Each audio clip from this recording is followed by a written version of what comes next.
दोस्तों, ऐसी ही मज़ेदार और हिंदी कहानियाँ सुनने के लिए आप हमारे चैनल को सब्सक्राइब करना ना भूलें। चलिए दोस्तों, आज की कहानी शुरू करते हैं। चंपा, मैं तुमसे मिलने कल फिर आऊँगा। नरेश अपने कपड़े समेटते हुए बोला। नहीं, कल से मत आना। कल मेरा आदमी घर आने वाला है। मैं किसी भी तरह के लफड़े या बदनामी में नहीं पड़ना चाहती। चंपा नरेश से बोली। अरे नहीं, सूरत इतना नज़दीक नहीं है। उसके आने में कम से कम 2 या 3 दिन तो लग ही जाएंगे। नरेश चंपा को अपनी बाहों में कसते हुए बोला।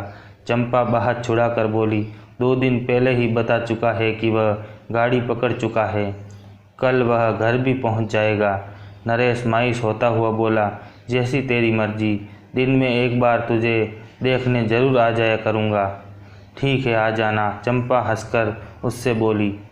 नरेश पीछे के दरवाजे से बाहर हो गया। अपने घर जाते समय नरेश चंपा के बारे में वह सब सोचने लगा जो चंपा ने उसे बताया था। चंपा के घर में सास, ससुर और पति के अलावा और कोई नहीं था। चंपा का पति संजय अक्सर काम के सिलसिले में गुजरात की कपड़ा मिल में जाया करता था। वह वहाँ तब से काम करना है जब उसकी चंपा से शादी भी नहीं हुई थी। संजय को गुजरात गए 2 महीने बीत गए थे। कस्बे में मेला लगने वाला था। चंपा संजय को फ़ोन पर बोली, तुम घर पर नहीं हो। इस बार का मेला मैं किसके साथ देखने जाऊंगी? माँ पिताजी तो जा नहीं सकते। संजय ने चंपा को गांव की औरतों के साथ मेला देखने को कहा। यह सुनकर चंपा का चेहरा खुशी से खिल उठा। एक रात गांव की कुछ औरतें समूह बनाकर मेला देखने जा रही थी। चंपा भी उसके साथ होली। घर पर रखवाली के लिए सास ससुर तो थे ही। मेले में रंग बिरंगी सजावट, सर्कस, झूले और न जाने मनोरंजन के कितने साजो सामान थे। उन सब को निहारती चंपा गांव की औरतों से बिछड़ गई। अब चंपा घर कैसे जाएगी? वह डर गई थी। मेले से उसका मन उचटने लगा था। उसे घर की चिंता सताने लगी थी। उसने उन औरतों की बहुत खोजबीन की, पर उनका पता नहीं चल पाया। राह घेराती जा रही थी। लोग धीरे धीरे अपने घरों को जाने लगे थे। चंपा भी डरते डरते घर की ओर जाने वाले रास्ते पर चल दी। चंपा की शादी को अभी 2 साल हुए थे। अभी तक उसके कोई बच्चा भी नहीं हुआ था। तीखे नैन नक्श, होठ लाल, रस भरे, गठीला बदन, रस की गगरी की तरह उभार, सब मिलाकर वह खिला चांद लगती थी। इसलिए तो संजय मर मिठा था चंपा पर और उसको खूब खुश रखने के लिए हर ख्वाहिश पूरी करता था। चंपा के गदराए बदन को देखकर 2 मनचले मेले में ही लाल टपका रहे थे। अकेले ही घर की ओर जाते देख वे भी अंधेरे का फ़ायदा उठाना चाहते थे। चंपा भी उनकी मनसा भाप गई थी।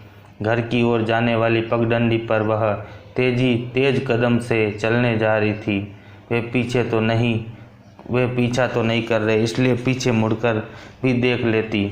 मनचले भी तेज कदमों से चंपा की ओर बढ़ रहे थे।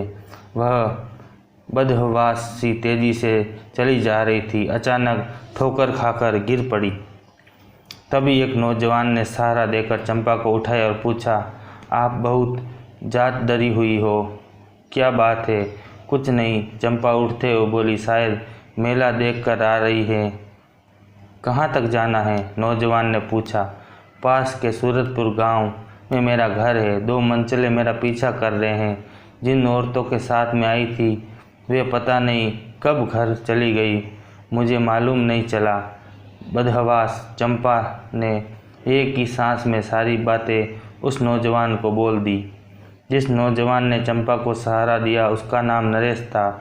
उसने पीछे मुड़कर देखा तो वहाँ कोई नहीं था। डरने की कोई बात नहीं है, मैं भी उसी गांव का हूँ। मैं आपको घर तक छोड़ दूँगा।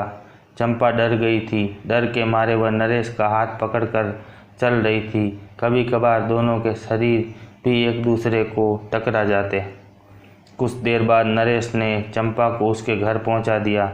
चंपा ने शुक्रिया कहा और अगले दिन नरेश से घर आने को बोली। नरेश उसी दिन से चंपा के घर आया करता था। उससे ढेर सारी बातें करता, मजाक मजाक में चंपा को छूता भी था। चंपा को भी अच्छा लगता था। एक दिन चंपा के गाल चूमते हुए बोला, आप बहुत सुंदर है, मेरा बस चले तो। चंपा मुस्कुराकर पीछे हट गई। इसके बाद नरेश ने चंपा को बाहों में जकड़कर एक बार और गालों को चूम लिया। चंपा कसकसाते हुए बोली, ये अच्छा नहीं है, क्या कर रहे हो? संजय अक्सर घर से बाहर ही रहता था, इसलिए चंपा की जवानी भी प्यासी मछली की तरह तड़प रहती। छुड़ाने की नाकाम कोशिश कर नरेश के आगे वह समर्पित हो गई और वे दोनों एक हो गए। दोनों ने जमकर गदराई जवानी का मज़ा उठाया। चंपा खुश थी। उस दिन के बाद से ये सिलसिला चल पड़ा। दोनों एक दूसरे के साथ मिलकर बहुत खुश होते। एक दिन नरेश ने चंपा से पूछा, तुम सारी ज़िंदगी मुझसे इसी तरह प्यार करती रहोगी ना?